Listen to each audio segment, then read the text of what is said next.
Gracias, magistrada, por tu amable presentación y pues agradecer a la Academia Nacional de Medicina de México, a la de Cirugía, especialmente al doctor Miguel Ángel Mercado Díaz, al doctor Germán Fajardo Doshi, su invitación, evidentemente a ti y a la coordinadora de la Comisión de Derecho Administrativo de la Barra Mexicana de Abogados, la maestra, la doctora Silvia Rocha, esta invitación a platicar con ustedes en este espacio abierto al diálogo, que genera muchas inquietudes la forma en que está actuando el gobierno de la República relacionado con este anuncio, con esta propuesta, incorporación, mejor dicho, al programa de NOMS de este año de la Secretaría de Salud para su propuesta de cancelación. Y esto lo subrayo, propuesta de cancelación.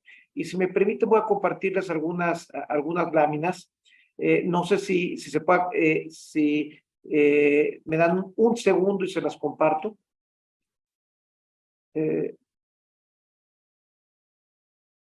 Creo que ya se ve la lámina, pregunta.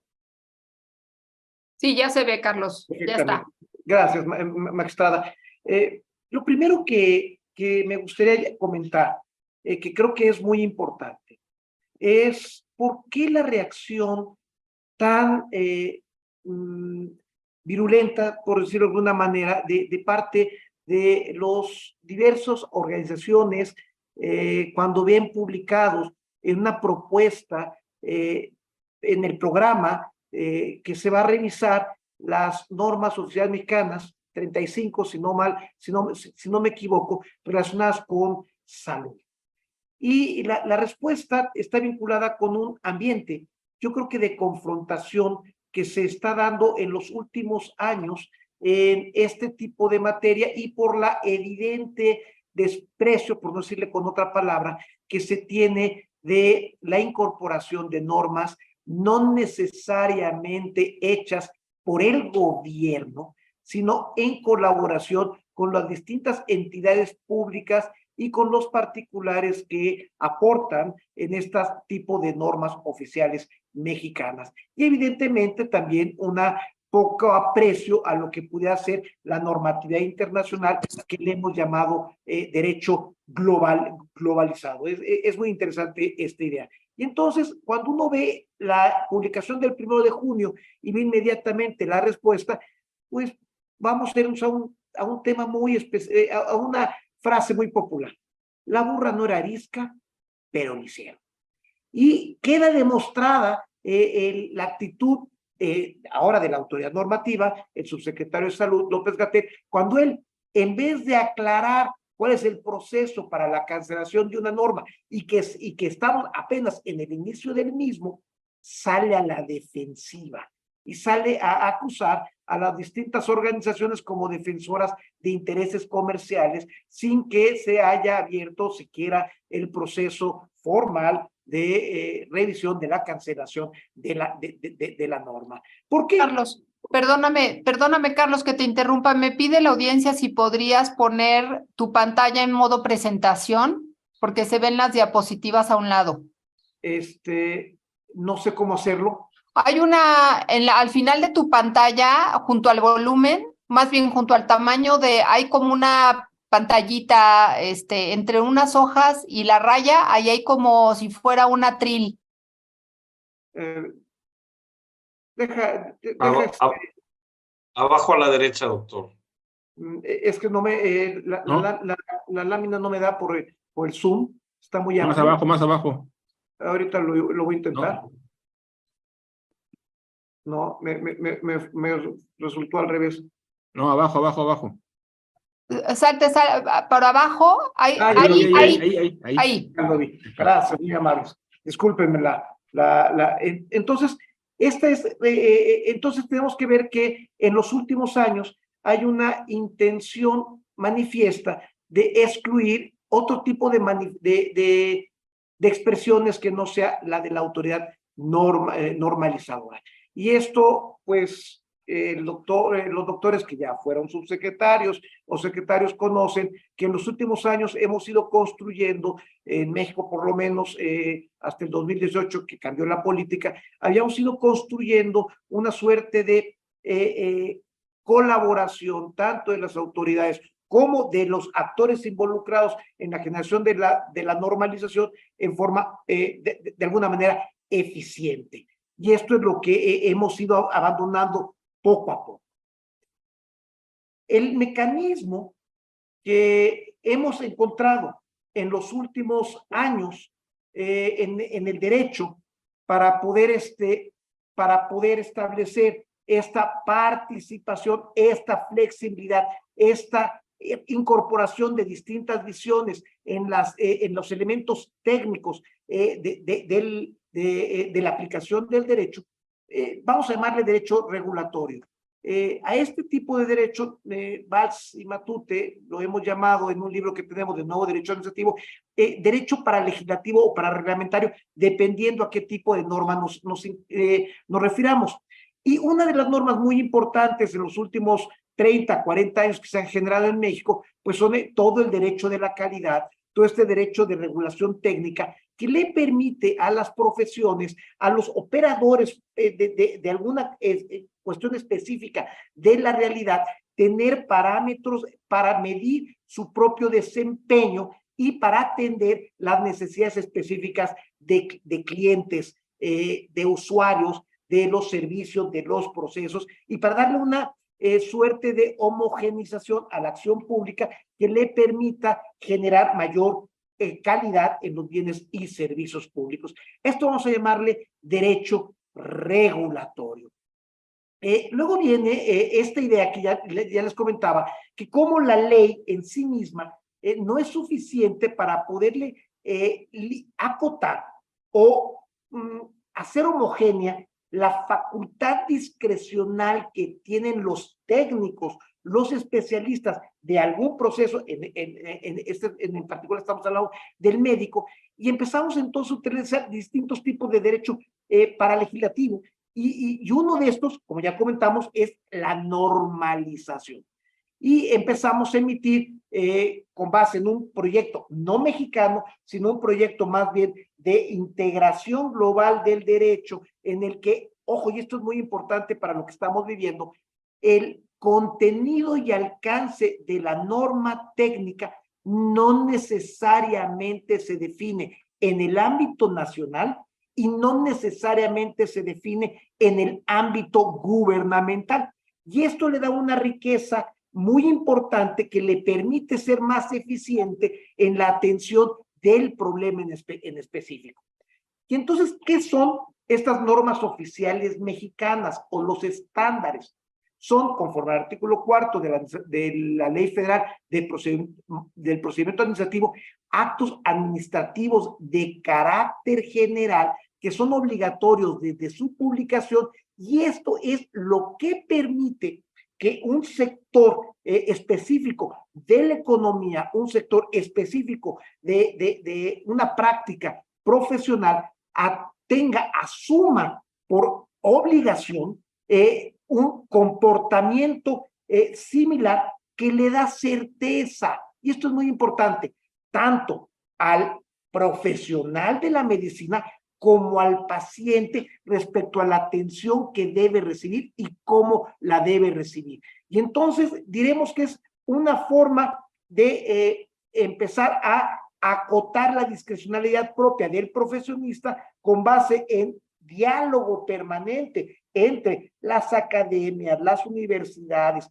también las empresas que participan en el mercado de la salud, para poder llegar a la mejor solución posible bajo ciertas condiciones de salud, de mercado y muchas consideraciones que son importantes atender. Y a esto le hemos llamado derecho de la calidad.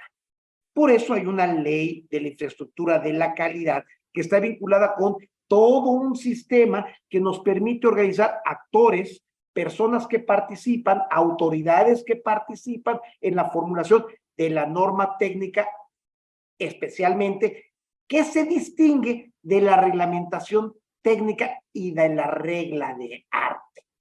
Y entonces la reglamentación técnica y la regla de arte tienen otra connotación más restringida o alguna profesión o algún código específico de conducta, pero la norma técnica es más amplia y eventualmente se puede traducir en un estándar o se puede traducir en una norma oficial mexicana, dependiendo de las circunstancias.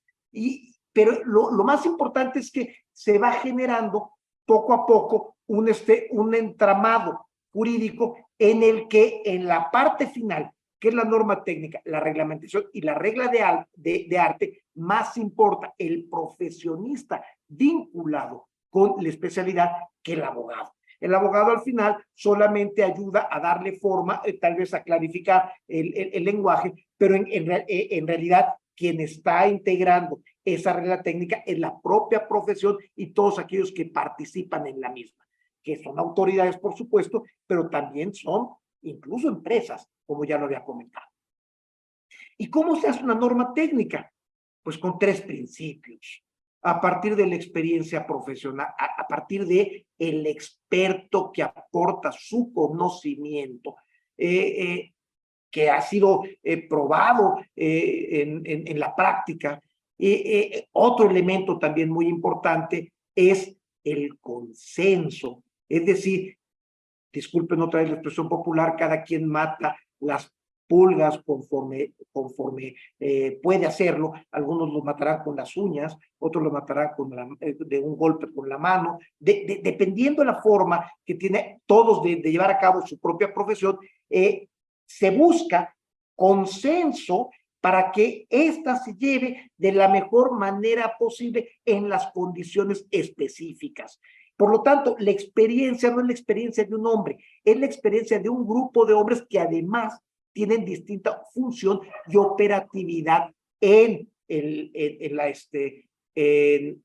industria, en la materia, en la profesión. Y además tiene que ver con el proceso de efectivamente la solución de problemas.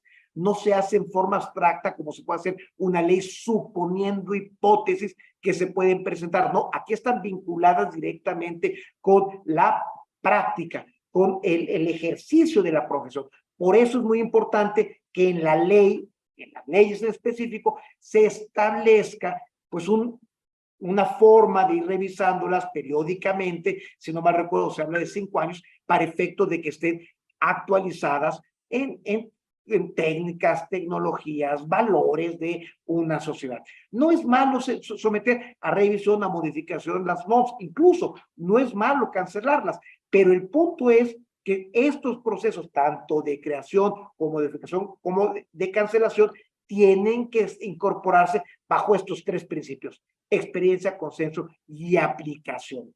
Y cuando la autoridad normativa toma decisiones unilaterales sin tomar en cuenta a todos los involucrados, pues tenemos la reacción que hubo frente a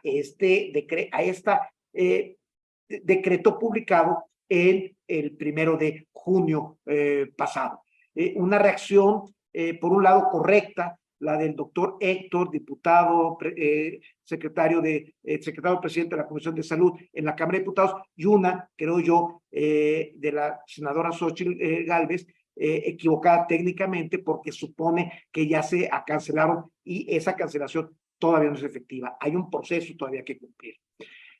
Y esto es muy importante porque da una pluralidad jurídica. ¿Qué significa esto de la pluralidad jurídica? Significa que hay distintos actores, operadores del derecho en distintas instancias que lo que están haciendo es aplicando su visión y su experiencia en distintas formas para lograr una norma oficial mexicana de lo más correcto posible.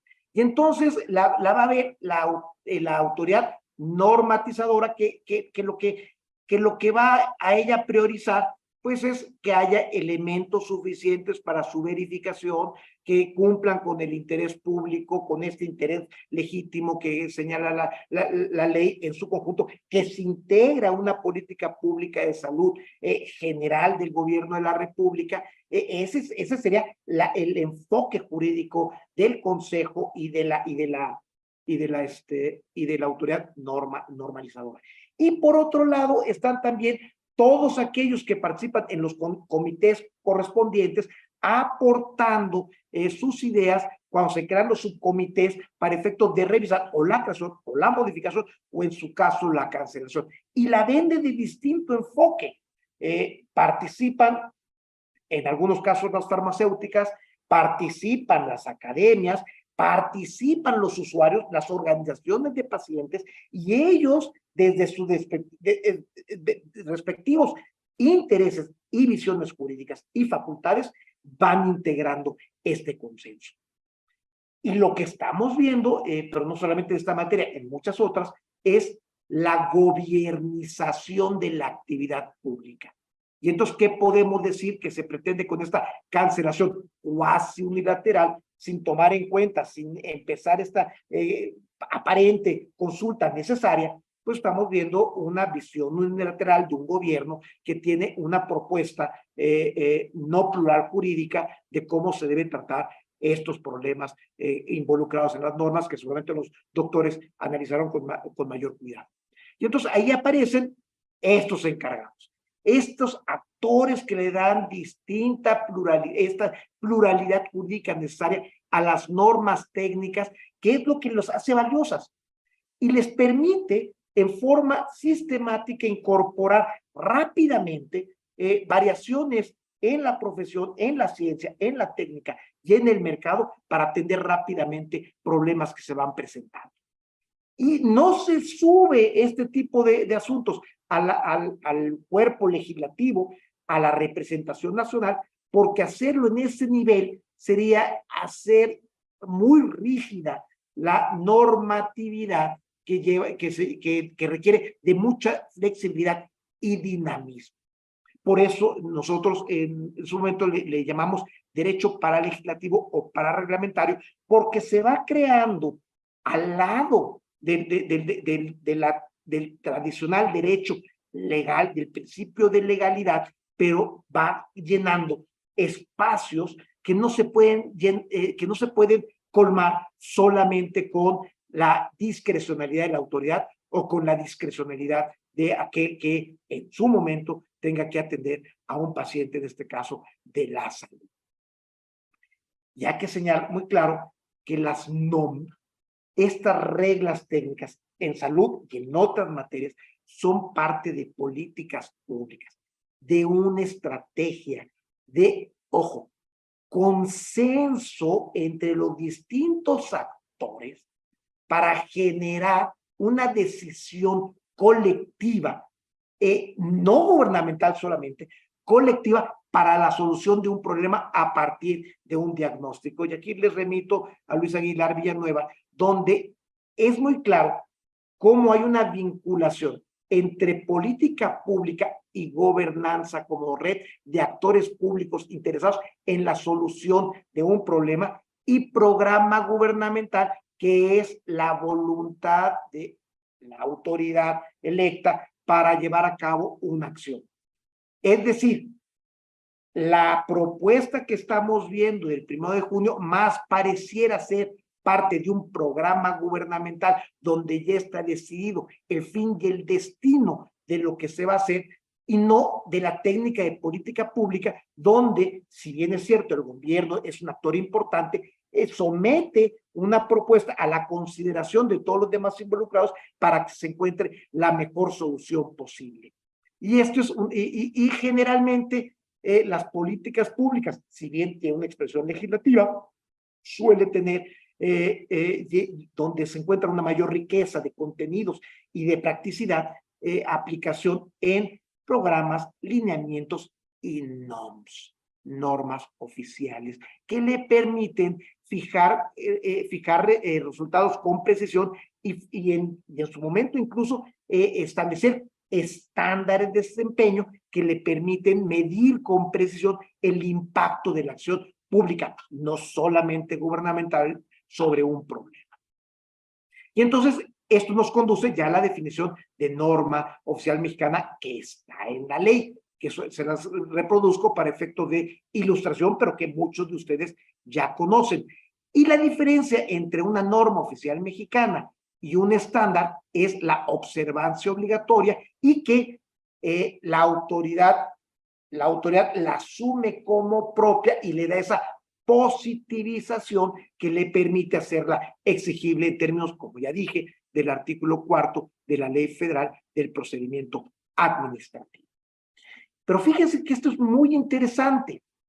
El estándar, que suele ser el origen, lo que le dé el contenido, aunque no necesariamente le dé el contenido a una NOM, pero puede ser cualquier persona moral constituida legalmente para llevar a cabo estas normas, estas homologaciones de los procesos o los servicios.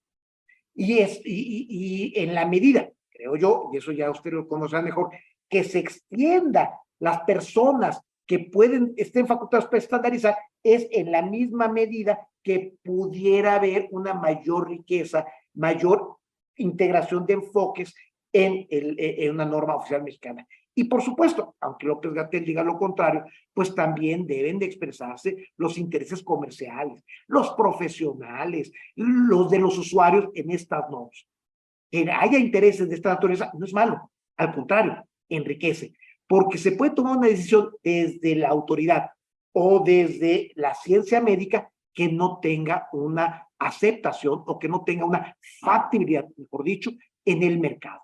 Y entonces hay que ser muy cuidadosos también a preguntarle a los proveedores, a los que dan esa oferta, si es posible y en qué términos es posible atender un problema con respecto, dependiendo de las condiciones que existan. Y este es el estándar.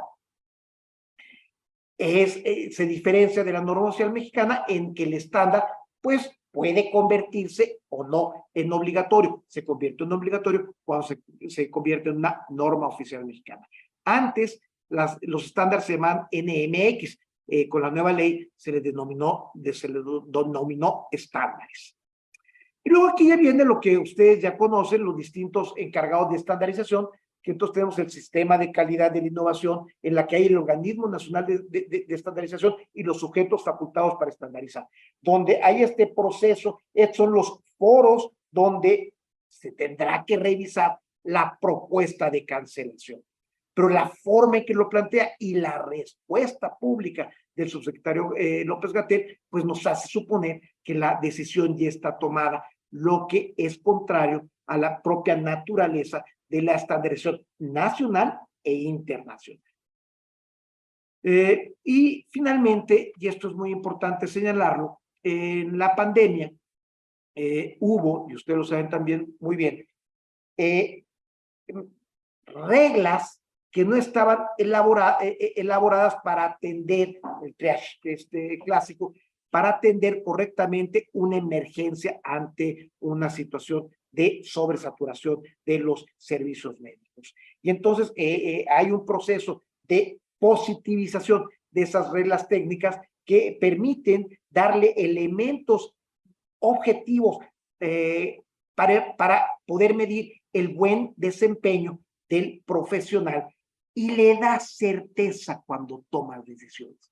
Y esto quedó evidenciado durante la pandemia, donde faltaban algunas reglas técnicas, algunos acuerdos, algunos consensos para atender ciertos elementos, ciertas circunstancias que se presentaron. Y se resolvieron a tiros y de forma a veces complicada por la misma personalidad del subsecretario López-Gatell, pero se resolvieron en algunos de los casos. Y finalmente, y esto lo quiero insistir, para ya no dar más, quiero insistir en la necesaria participación y colaboración de los sujetos involucrados, particulares, organizaciones médicas, instituciones educativas, en la formulación de las reglas técnicas y de las normas, porque sin esta participación puede incurrirse en graves defectos de las mismas, o si se lograra la cancelación que aparentemente que se plantea en este decreto, si se lograra esta cancelación, siguiendo el proceso que se tiene que seguir, pues se dejarían vacíos importantes que ustedes, los doctores, identifican con mejor con mayor precisión, vacíos importantes que generan incertidumbre, no a las instituciones, al médico que se encuentra en el día a día atendiendo al paciente, y cuando no tiene una guía que le facilite su función, puede incurrir en alguna responsabilidad médica, y al mismo tiempo el paciente no tiene un parámetro de exigencia de cuál debe ser el comportamiento en circunstancias complejas de atención a su enfermedad, a su proceso. Y por otro lado, también las normas oficiales establecen obligaciones a las instituciones, por ejemplo, de dar tratamientos que implican costos, y que muchas veces los administradores, cuando no tienen esa obligación, deciden no destinarle recursos a un procedimiento porque no está normado de tal manera que los obligue a la asignación de recursos presupuestales. En este sentido, la preocupación manifestada el 1 de junio es muy legítima por todo lo que estamos viendo y por las circunstancias políticas, el comportamiento, diremos, nacionalista, gobernizador, estatalizante de este gobierno, que no quiere incluir en la toma de decisiones a una serie de entidades que deben participar por ley y por necesidad, por la naturaleza de esta ley, de esta normatividad de la calidad.